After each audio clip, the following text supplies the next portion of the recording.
Les pleurs résonnaient dans le manoir à 3 heures du matin.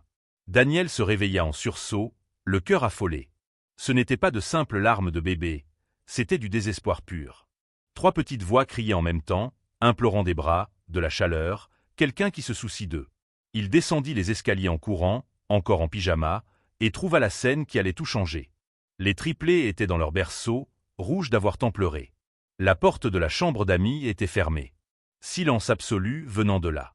Béatrice, sa petite amie depuis 6 mois, ignorait simplement les enfants. Daniel prit les 3 dans ses bras, essayant de les calmer. Samuel, Gabriel et Elias n'avaient que 8 mois. Orphelins depuis la naissance, il les avait adoptés 4 mois plus tôt, seul, veuf depuis 2 ans. Il avait construit un empire technologique à partir de rien, mais rien ne l'avait préparé à la paternité triple. Béatrice était apparue dans sa vie comme un cadeau du destin. Élégante, attentionnée, toujours les bons mots. Elle disait aimer les enfants. Elle disait vouloir construire une famille avec lui. Mais cette nuit-là planta une graine de doute dans sa poitrine. Dans les jours suivants, Daniel commença à prêter attention. Béatrice était parfaite lorsqu'il y avait des visites. Elle tenait les bébés avec de grands sourires, postait des photos émouvantes sur les réseaux sociaux, parlait de maternité les larmes aux yeux. Mais lorsqu'ils étaient seuls, quelque chose changeait. Elle lui remettait les enfants dès qu'ils franchissaient la porte. Se plaignait de l'odeur, du bruit, du désordre. Un après-midi, il rentra plus tôt du travail. Béatrice était au téléphone, dos tourné au bébé qui pleurait dans le salon. « Je n'en peux plus de ce cirque, maman. 3 enfants en même temps? Il est fou. Mais ça vaut le coup. Dans 1 an je me marie, dans 2 je suis divorcé et riche. Je dois juste supporter ces morveux encore un peu. » Daniel recula en silence, le sang glacé dans ses veines. Il monta au bureau, verrouilla la porte et mit ses mains sur la tête. Il avait besoin de preuves. Il devait être absolument certain avant de prendre une décision. C'est alors qu'il pensa à Clarisse. La femme de ménage travaillait chez lui 3 fois par semaine. Femme noire d'une 40aine d'années, mère célibataire d'une fillette de 5 ans nommée Amanda. Discrète, travailleuse, toujours arrivée tôt et repartant tard. Daniel n'avait jamais fait très attention à elle, mais ces derniers mois il avait remarqué quelque chose. Clarisse regardait les triplés avec une tendresse qui allait au-delà du professionnel. Elle connaissait tous leurs prénoms. Elle savait quelle tétine chacun préférait. Elle chantait doucement en nettoyant, et les bébés se calmaient à sa voix. Quand Béatrice sortait et que Daniel devait régler quelque chose d'urgent au téléphone, c'était Clarisse qui apparaissait pour prendre un bébé qui pleurait, le balançant au bon rythme, murmurant des mots doux. Il ne lui avait jamais demandé pourquoi. Il avait supposé qu'elle aimait simplement les enfants. Cette nuit-là, Daniel installa des caméras discrètes dans toute la maison. Salon, cuisine, chambre des bébés, couloir. Puis il annonça qu'il devait voyager pour affaires pendant 3 jours. Béatrice ne put cacher son sourire de soulagement. « Ce sera bon pour toi de te reposer, mon amour. Je m'occupe de tout ici. » Il fit ses valises, embrassa les bébés et partit. Mais il n'alla pas à l'aéroport. Il se rendit dans un hôtel à 15 minutes de là, où il installa tous les moniteurs et commença à regarder. Ce qu'il vit dans les premières heures fut déjà dévastateur. Dès que la voiture de Daniel disparut au coin de la rue, Béatrice jeta son téléphone sur le canapé et regarda les triplés avec dégoût. Enfin, 3 jours de paix. Elle les laissa pleurer et alla dans la chambre, verrouilla la porte et alluma la télévision au maximum. Les heures passèrent. Les bébés hurlaient, désespérés. Couche sale, faim, soif. Rien. Béatrice n'apparut même pas. Ce fut alors que la clé tourna dans la porte d'entrée. Clarisse entra, comme elle le faisait toujours les mercredis. Mais on était mardi. Elle n'aurait pas dû être là. La femme lâcha son sac et courut vers le salon en entendant les pleurs. Elle prit Samuel dans ses bras, puis Gabriel, essayant de calmer les 3 à la fois. Des larmes coulaient sur son visage tandis qu'elle vérifiait les couches, préparait des biberons, nettoyait des petits visages en sueur. « Tout va bien, mes amours. Tout va bien maintenant. Clarisse est là. » Elle chanta, berça, soigna. Elle passa toute la nuit dans la maison, dormant sur le canapé du salon pour rester près d'eux. Quand Béatrice apparut enfin le lendemain matin, Clarisse avait déjà nourri, changé et apaisé les 3 bébés. « Qu'est-ce que vous faites ici ?» demanda Béatrice, irritée. « J'ai oublié mon chargeur hier. Je suis venue le chercher tôt pour ne déranger personne. » Mensonge. Daniel l'avait vu dans les vidéos. Elle n'avait rien oublié. Elle était venue parce qu'elle savait. D'une façon ou d'une autre, Clarisse savait que ses enfants avaient besoin d'elle. Et c'est là qu'il commença à se demander, qui était réellement cette femme? Pourquoi aimait-elle ses enfants comme si c'étaient les siens? Que cachait-elle? Daniel regarda 3 jours d'enregistrement. Il vit Béatrice crier sur les bébés, les traiter de poids mort, planifier au téléphone comment elle convaincrait Daniel de les renvoyer à l'orphelinat. Il vit Clarisse apparaître chaque jour, hors horaire, sans être payée, seulement pour s'assurer qu'ils allaient bien. Il vit Amanda, la petite fille de Clarisse, aider sa mère à s'occuper des triplés avec un amour pur d'enfant. Mais une scène particulière le détruisit. Clarisse était seule avec les bébés, chantant une berceuse. Puis elle murmura quelque chose que Daniel dut rembobiner 3 fois pour croire. « Je lui ai promis que je prendrais soin de vous. Promis que je ne vous laisserai jamais seul. Et je tiendrai parole, mes amours. Jusqu'à mon dernier jour. » À elle. Qui était elle? Daniel avait besoin de réponses. Et plus encore, il avait besoin de justice. Si vous aimez cette histoire, n'oubliez pas de vous abonner à la chaîne et de liker la vidéo. Mettez en commentaire ce que vous en pensez et de quelle ville ou pays vous regardez. Maintenant, venez avec nous car cette histoire ne fait que commencer. Daniel rentra à la maison le 3e jour, portant sa valise et un poids énorme sur la poitrine. Béatrice l'accueillit avec une étreinte serrée et un long baiser, la performance parfaite de la petite amie dévouée. Les bébés ont eu du mal sans toi, mon amour. Mais on a survécu. On a survécu. Comme si elle avait fait quoi que ce soit à part fermer la porte et faire semblant qu'il n'existait pas. Daniel sourit, embrassa son front et monta se changer. Il devait agir comme si rien n'avait changé. Il avait besoin de plus d'informations avant de tout faire exploser.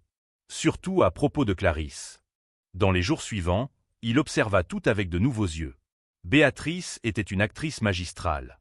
Devant lui, elle tenait les bébés avec un soin exagéré, faisait des voix drôles, prenait des selfies émouvantes. Elle postait dans ses stories avec des légendes sur l'amour inconditionnel et la famille. Ses amis commentaient en l'appelant mère de l'année. Mais lorsque Daniel faisait semblant d'être concentré sur son ordinateur portable, il voyait son visage changer. Le sourire disparaissait. Les yeux devenaient froids.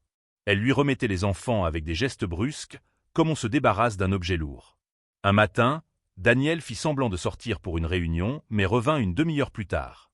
Il trouva Béatrice enfermée dans la chambre, musique forte, tandis que Gabriel pleurait seul dans le berceau depuis si longtemps qu'il était enroué. Sans larmes.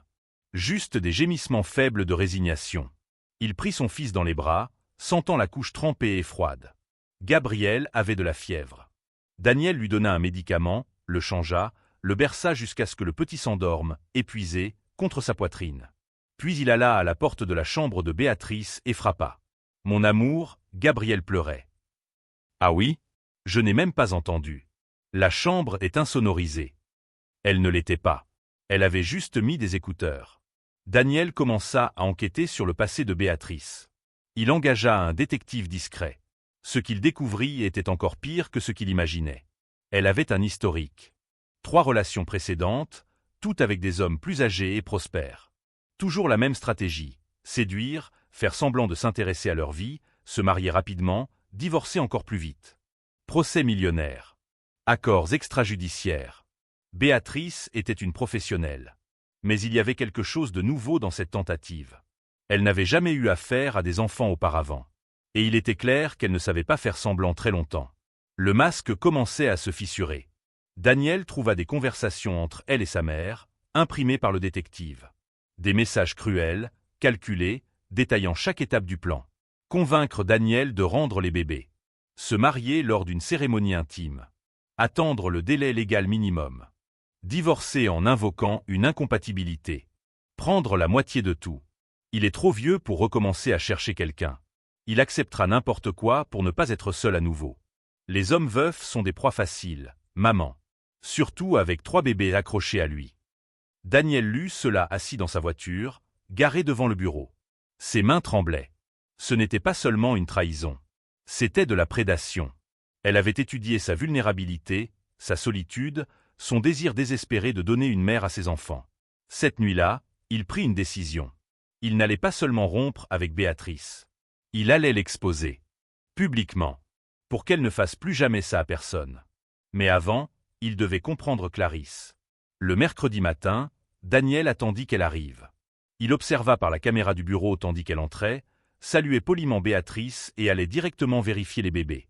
Toujours la même routine. Toujours le même regard d'inquiétude sincère.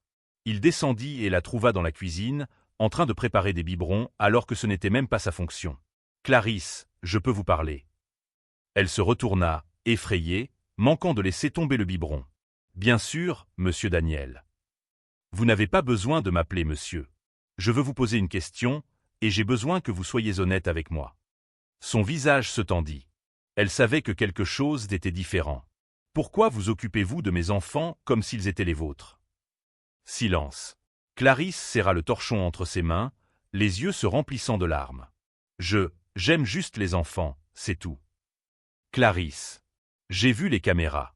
Je vous ai vu venir ici hors de vos horaires. Je vous ai entendu leur chanter, dire que vous aviez promis à quelqu'un de vous occuper d'eux. Qui est cette personne? Elle s'effondra. Littéralement tomba à genoux sur le sol de la cuisine, sanglotant d'une manière qui brisa le cœur de Daniel. C'était ma meilleure amie. Ma sœur de cœur. J'ai rencontré Vitria à l'hôpital, il y a des années. Nous étions enceintes en même temps. Moi d'Amanda, elle des triplés. Daniel sentit le monde s'arrêter. Vitria a eu des complications pendant l'accouchement. Hémorragie. Les bébés ont survécu, mais pas elle. Avant d'entrer en salle d'opération, elle m'a fait promettre. Lui tenir la main et jurer que je prendrais soin des garçons si quelque chose lui arrivait. Que je veillerais de loin, assurer qu'ils allaient bien. Vous connaissiez la mère de mes enfants.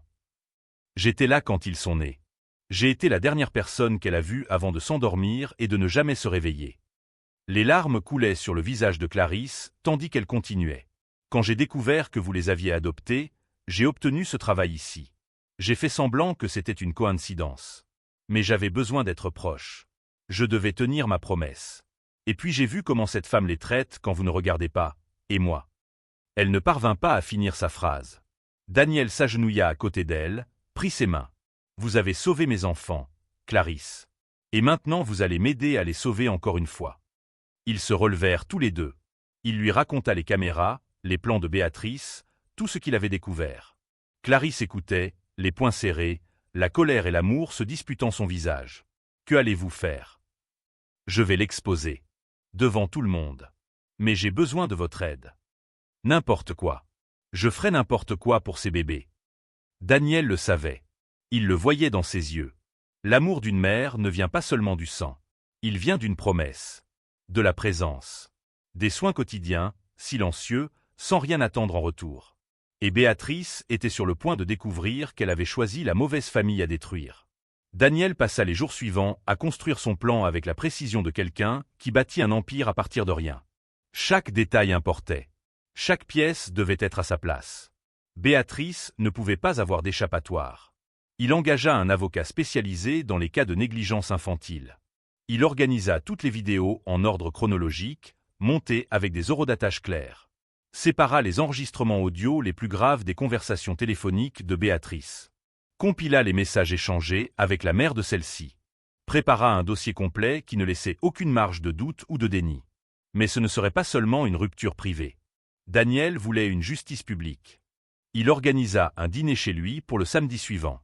Il invita la mère de Béatrice, ses frères, ses propres amis les plus proches, des partenaires d'affaires, même l'assistante sociale qui avait accompagné le processus d'adoption. 23 personnes au total. Il dit qu'il avait une annonce importante à faire concernant l'avenir de la famille. Béatrice devint radieuse. Elle pensa qu'il s'agissait d'une demande en mariage. « Mon amour, tu n'avais pas besoin de tout ce spectacle. Mais j'avoue que je suis émue. » Elle courut acheter une nouvelle robe. Très chère, rouge, décolleté audacieux. Elle prit rendez-vous au salon de beauté, manucure, maquillage professionnel. Elle posta dans ses stories un compte à rebours mystérieux. Ses abonnés spéculaient dans les commentaires « Elle va se marier. Quelle chance. Belle famille. » Daniel observait tout, le ventre noué. Ce n'était pas du plaisir qu'il ressentait. C'était une nécessité. La nécessité de protéger ses enfants d'une femme qui les voyait comme des obstacles jetables.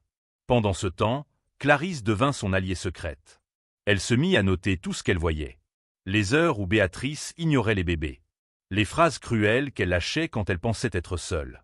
Les moments où elle les laissait pleurer pendant qu'elle enregistrait de fausses vidéos pour les réseaux sociaux, souriant et envoyant des bisous à la caméra avec les bébés silencieux dans les bras, épuisée au point d'en être engourdie. Un après-midi, Clarisse surprit quelque chose d'encore pire. Béatrice était dans la chambre des triplés avec son téléphone. Gabriel pleurait parce qu'il avait faim, mais il était presque l'heure du retour de Daniel. Elle prit le bébé, le plaça sur son bras, ouvrit la caméra frontale et commença à enregistrer. Les gens, regardez cette petite bouille d'amour. Il a faim, mon prince?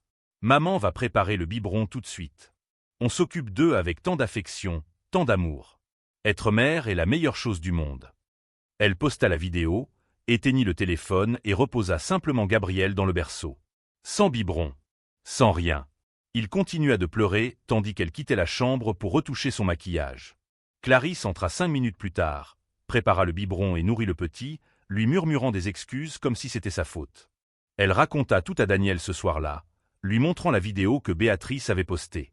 Il l'enregistra comme preuve. « Comment quelqu'un peut être aussi vide à l'intérieur » demanda Clarisse, la voix brisée. « Je ne sais pas. Mais elle ne restera pas impunie. » Daniel fit aussi en sorte d'impliquer Amanda, la fille de Clarisse, dans le plan. Pas directement, mais symboliquement. Il demanda à la petite de dessiner les triplés. Amanda passa tout un après-midi à faire 3 dessins colorés, chacun avec le nom d'un bébé écrit avec les lettres maladroites d'une enfant de 5 ans. Samuel avec une voiture. Gabriel avec une tétine. Elias avec un ourson. Pourquoi tu veux les dessins, tonton Daniel? Parce que tu les aimes vraiment, Amanda. Et l'amour vrai doit être vu. La fillette sourit, fière. Le jeudi, 2 jours avant le dîner, Daniel eut une réunion finale avec l'avocat. Ils révisèrent tout. Les preuves étaient irréfutables. S'il le voulait, il pourrait poursuivre Béatrice pour négligence infantile. Mais Daniel préféra une autre voie. Il voulait que le jugement d'elle se fasse devant les personnes qu'elle cherchait le plus à impressionner. L'humiliation publique est une arme puissante, dit l'avocat. Mais vous êtes sûr de vouloir vous exposer ainsi? Ça va être intense. Mes enfants le méritent. Et les autres victimes potentielles aussi. Le vendredi, veille du dîner, Béatrice était insupportable d'excitation. Elle essaya la robe 5 fois, demandant à Daniel son avis sur les chaussures, les bijoux, la coiffure. Elle avait déjà répété son faux pleur pour le moment où il s'agenouillerait avec la bague. Daniel souriait simplement et acquiesçait à tout. Ce soir-là, après que Béatrice se fut endormie, il descendit au salon où Clarisse terminait d'organiser quelques détails. Elle avait insisté pour aider avec le dîner, même sans être payée en plus. « Clarisse, après-demain, tout va changer. » « Je sais. Quoi qu'il arrive, je veux que vous sachiez que vous avez sauvé mes enfants. Vous avez sauvé cette famille. » Elle essuya les larmes qui insistaient à tomber. « Vitria m'a fait promettre. Et je ne romps jamais une promesse. Je sais ça maintenant. Et je vais faire en sorte que vous n'ayez plus jamais à vous occuper d'eux en cachette. » Le regard de Clarisse se remplit d'espoir et de peur en même temps. Elle ne comprenait pas complètement ce que Daniel voulait dire, mais elle lui faisait confiance. Le samedi arriva trop vite. La maison fut décorée avec une élégance discrète. Table mise pour 23 convives. Garçons engagés. Cuisine raffinée. Tout ressemblait à une célébration. Et d'une certaine manière, ça l'était. Une célébration où la vérité vainc le mensonge. Où l'amour réel dévoile l'amour faux. Où la justice est servie froide, calculée et complète. Béatrice descendit les escaliers à 7 heures du soir, éblouissante dans sa robe rouge, maquillage impeccable, sourire répété. Les premiers invités arrivaient déjà. Elle les saluait avec des baisers et des étreintes, l'hôtesse parfaite, la presque fiancée radieuse. Daniel observait de loin, les triplés dormant paisiblement dans la chambre à l'étage, protégés de ce qui allait se produire. Clarisse était dans la cuisine, supervisant le dîner, mais aussi tenant la télécommande que Daniel lui avait donnée. Un clic, et la télévision de 70 pouces du salon s'allumerait, projetant des vérités que personne n'attendait. Le plan était prêt. Les invités étaient réunis. La vilaine était radieuse et inconsciente. Il ne restait plus qu'un peu de temps avant que le masque tombe et que le sol disparaisse sous les pieds de Béatrice. Les invités étaient tous installés lorsque Daniel demanda l'attention de tous. Béatrice à ses côtés, serrant sa main avec force, arborant le sourire le plus éclatant qu'il ait jamais vu. Elle croyait vraiment que ce serait le plus beau jour de sa vie. « Merci à tous d'être venus. Je sais qu'il est étrange de réunir autant de gens un samedi soir, mais j'ai quelque chose de très important à partager au sujet de ma famille. » Béatrice serra encore plus sa main. Quelques femmes dans la salle avaient déjà leur téléphone prêt à filmer la demande en mariage. Ces derniers mois, j'ai appris beaucoup de choses sur ceux qui aiment vraiment mes enfants, sur ceux qui prétendent t'aimer, et sur la facilité avec laquelle on peut tromper un homme solitaire qui veut seulement donner une mère à des enfants orphelins. Le sourire de Béatrice vacilla. À peine. Mais Daniel le vit. J'ai décidé de faire un test. J'ai installé des caméras dans toute la maison et j'ai fait semblant de voyager pour le travail. Je voulais voir ce qui se passait quand je n'étais pas là. Le silence dans la pièce devint lourd. Béatrice lâcha sa main, son visage commençant à perdre de sa couleur. « Daniel, de quoi tu parles ?»« Je parle de vérité, Béatrice. Quelque chose que tu ne connais pas. » Il fit un signe. Clarisse, positionnée près de la télévision, appuya sur la télécommande. L'écran géant s'alluma. La première vidéo montrait Béatrice dans le salon, les 3 bébés pleurant dans leur berceau à l'arrière-plan. Elle était au téléphone, parlant avec sa mère. « Je n'en peux plus de ce cirque, maman. 3 enfants en même temps? Il est fou. Mais ça vaut le coup. Dans 1 an je me marie, dans 2 ans je divorce et je suis riche. » Des exclamations horrifiées résonnèrent dans la salle. La mère de Béatrice se leva de sa chaise, bouche ouverte. Béatrice resta paralysée, les yeux fixés sur l'écran. C'est sorti de son contexte. Alors mettons-le dans son contexte. La deuxième vidéo commença. Béatrice ignorant Gabriel qui pleurait depuis des heures. Le bébé était rouge, la couche trempée, visiblement en détresse. Elle passa devant lui sans s'arrêter, mit des écouteurs et alla se vernir les ongles. Une amie de Daniel porta la main à sa bouche, horrifiée. D'autres commencèrent à murmurer entre eux. « Daniel, arrête ça. Tu es en train de m'humilier. Tu as humilié mes enfants. Maintenant, c'est ton tour de ressentir ça. » La troisième vidéo fut la pire. Béatrice enregistrant un faux story, disant qu'elle adorait s'occuper des bébés, tandis que Samuel pleurait de faim à l'arrière-plan. Dès qu'elle eut terminé l'enregistrement, elle laissa tomber le téléphone et quitta la pièce, abandonnant le petit. Puis la caméra montrait Clarisse entrant 10 minutes plus tard, prenant Samuel dans ses bras, préparant un biberon, chantant doucement pendant que des larmes coulaient sur son visage. « Ça va aller, mon amour. Ça va aller maintenant. » La salle était plongée dans un silence complet. Certaines personnes pleuraient. D'autres regardaient Béatrice avec dégoût. « Cette femme, » dit Daniel en désignant Clarisse, qui était adossée au mur de la cuisine, est la véritable héroïne de cette histoire. Clarisse était la meilleure amie de la mère biologique de mes enfants. Elle était là le jour où ils sont nés. Elle tenait la main de Vitria pendant qu'elle mourait, et elle lui a promis de veiller sur les bébés pour toujours. Clarisse essuyait ses larmes du revers de la main, essayant de rester composée.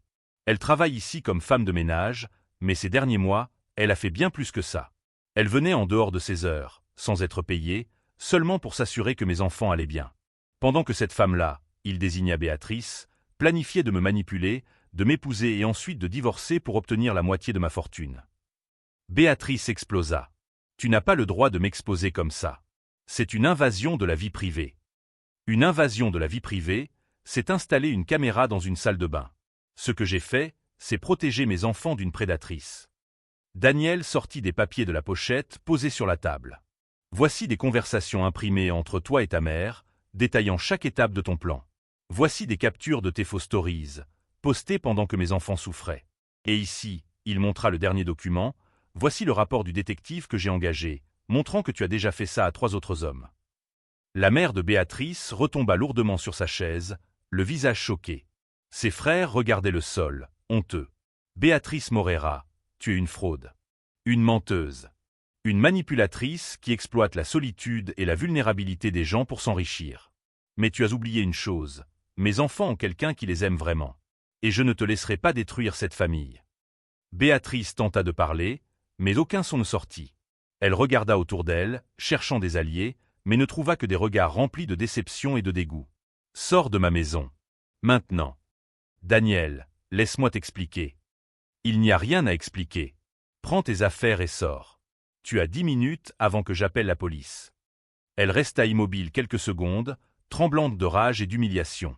Puis elle monta les escaliers en courant, en sanglotant, pas de tristesse, mais de colère d'avoir été démasquée. Personne ne la suivit. Pas même sa mère. Quand Béatrice redescendit, une valise à la main, sa robe rouge froissée, son maquillage coulé, elle traversa le salon sans regarder personne. La porte claqua derrière elle avec force. Daniel inspira profondément. Le plus difficile était terminé. Il se tourna vers Clarisse, qui était encore dans la cuisine, serrée contre sa petite fille qui était descendue après avoir entendu le tumulte. « Clarisse, viens ici. » Elle s'avança lentement, hésitante, Amanda accrochée à sa jambe. Daniel s'agenouilla devant elle deux, devant tous les invités. « Tu as tenu une promesse faite à une amie qui n'est plus là. Tu as sauvé mes enfants alors que je ne savais même pas qu'ils avaient besoin d'être sauvés. Et maintenant, je veux te faire une promesse. Il prit ses mains dans les siennes. À partir d'aujourd'hui, tu n'es plus la femme de ménage. Tu fais officiellement partie de cette famille. Tutrice légale des triplés. Toi et Amanda allez vivre ici, avec toute la sécurité et la dignité que vous méritez. Parce que la famille, ce n'est pas ceux qui feignent l'amour. Ce sont ceux qui le prouvent chaque jour. Clarisse s'effondra. Elle tomba à genoux, étreignant Daniel, sanglotant d'une façon qui libérait des années de fatigue, d'inquiétude et de promesses lourdes à porter. Amanda sauta dans les bras de tous les deux, riant et pleurant en même temps. La salle éclata en applaudissements. Des gens pleuraient, s'embrassaient, célébraient non pas des fiançailles, mais quelque chose de bien plus grand. Le triomphe de la vérité. La victoire de l'amour réel sur l'amour faux. Et là-haut, dans leur berceau, 3 bébés dormaient paisiblement, enfin protégés par ceux qui méritaient vraiment de les appeler leurs enfants. 6 mois plus tard, la maison avait un bruit différent. Ce n'était plus le silence lourd de ceux qui cachent des secrets. C'était le joyeux désordre d'une vraie famille. Les rires des bébés. Amanda chantant des chansons d'enfants, complètement fausses. Clarisse préparant de la bouillie dans la cuisine pendant qu'elle parlait avec Daniel de la routine de la journée. Les triplés avaient complètement changé. Samuel rampait maintenant dans toute la maison, curieux et courageux. Gabriel éclatait de rire chaque fois qu'il voyait Amanda faire des grimaces. Elias avait développé l'habitude d'attraper le doigt de Clarisse et de ne plus le lâcher, comme s'il avait peur qu'elle disparaisse. Ils savaient qui était leur mère. Pas par la génétique, mais par la présence. Daniel avait réorganisé toute la structure de la maison. Clarisse et Amanda vivaient dans la chambre principale du 2e étage, décorée de couleurs chaudes et de meubles confortables. Pas comme employés, mais comme famille. Amanda était inscrite dans une excellente école privée, prenant des cours de ballet et de natation. Clarisse avait une carte de crédit sans limite, sa propre voiture et un compte bancaire généreux que Daniel insistait pour garder bien approvisionné. Mais ce qu'elle valorisait le plus n'était rien de tout cela. C'était la façon dont les triplés criaient de joie quand elle entrait dans la chambre le matin. C'était pouvoir s'occuper d'eux sans se cacher. C'était remplir la promesse faite à Vitria sans porter ce poids seul. Un après-midi, Daniel trouva Clarisse dans la chambre des bébés, berçant Elias qui s'était réveillé de la sieste en pleurant. Elle chantait la même berceuse que Vitria avait l'habitude de chanter pendant la grossesse. « C'est toi qui lui as appris cette chanson, n'est-ce pas ?» Clarisse sourit sans s'arrêter de bercer. « Oui. On avait l'habitude de chanter ensemble à l'hôpital, en attendant l'arrivée des bébés. Elle disait qu'elle voulait qu'ils connaissent cette chanson avant même de naître. Ils la connaissent. Et maintenant, ils vont grandir en l'entendant de la personne que Vitria a choisie. » Daniel s'approcha et posa la main sur l'épaule de Clarisse. « Merci de ne pas avoir abandonné. De ne pas avoir abandonné mes enfants. Et de ne pas m'avoir abandonné, moi, alors que j'étais trop aveugle pour voir. Tu n'étais pas aveugle. Tu étais seul. Et les gens seuls font parfois confiance aux mauvaises personnes. » Il pensa à Béatrice. Pas avec de la colère, mais avec de la pitié. Après le dîner, elle avait essayé de poursuivre Daniel pour diffamation. Le procès fut classé en 2 semaines quand son avocat présenta toutes les preuves. Elle supprima ses réseaux sociaux, changea de ville et disparut de la vie publique. Certains disaient qu'elle continuait à essayer d'arnaquer des gens, mais avec plus de précautions. Daniel espérait qu'un jour elle changerait. Mais ce n'était pas à lui de réparer ceux qui choisissent d'être cassés. La famille créa un rituel spécial. Tous les derniers dimanches du mois, il visitait la tombe de Vitria. Il apportait des fleurs fraîches, nettoyait la pierre tombale et lui racontait la vie des garçons. Comment Samuel avait commencé à dire quelques mots. Comment Gabriel adorait la musique. Comment Elias était le plus affectueux des 3. Clarisse pleurait toujours pendant ses visites, mais c'était de bonnes larmes. De la nostalgie, oui, mais aussi de la fierté d'avoir accompli l'impossible. Lors d'une de ces visites, Amanda posa un de ses dessins sur la tombe. « J'ai dessiné toi et les bébés, Tata Vitria. Maman dit que tu es au ciel et que tu veilles sur eux de là-haut. Mais t'inquiète pas. Nous, on s'occupe très bien d'eux ici en bas. » Daniel dut s'éloigner un moment pour ne pas s'effondrer sur place. L'assistante sociale qui avait suivi l'adoption fit quelques visites de routine. Elle fut impressionnée par la transformation. Les bébés étaient en bonne santé, heureux, entourés d'un amour véritable. Elle conclut son rapport final par une observation que Daniel garderait toute sa vie. Voici la définition d'une famille. Ce n'est pas une question de nom ou de sang. C'est une question de ceux qui restent quand cela devient difficile. De ceux qui prennent soin quand personne ne regarde. De ceux qui aiment sans avoir besoin de public.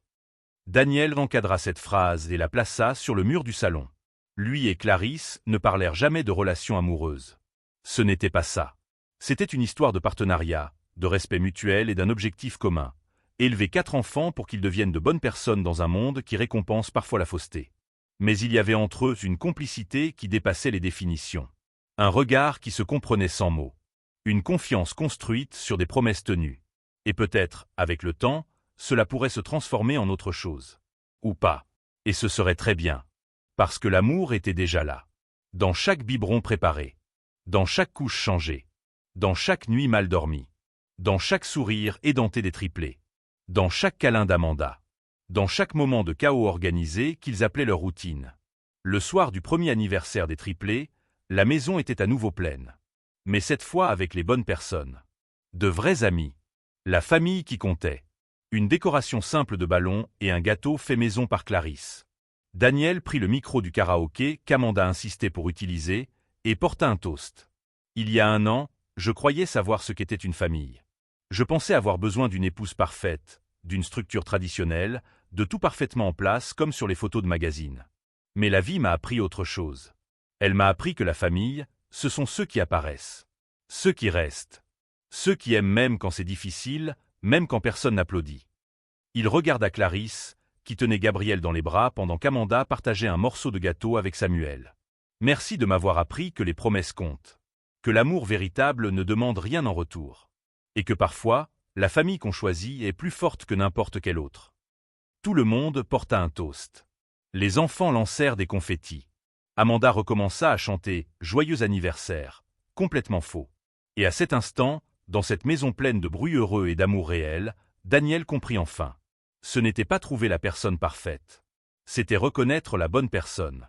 Celle qui était là depuis le début, prenant soin, aimant, remplissant des promesses silencieuses pendant que lui cherchait au mauvais endroit. Et maintenant, enfin, ils étaient complets. Une famille étrange aux yeux de ceux qui jugent les apparences. Mais parfaite aux yeux de ceux qui comprennent que l'amour n'a pas une seule forme. Il a la forme de ceux qui prennent soin. De ceux qui restent. De ceux qui choisissent, chaque jour, d'être présents. Si vous êtes arrivé jusqu'ici, n'oubliez pas de liker la vidéo, de vous abonner à la chaîne et de dire dans les commentaires ce que vous avez pensé de cette histoire. De quelle ville ou de quel pays regardez-vous? Écrivez-le en bas. Votre avis est très important. Et souvenez-vous, la vraie famille n'est pas celle qui promet. C'est celle qui tient parole. Celle qui aime quand personne ne regarde. Celle qui reste quand tout le monde s'en va. À la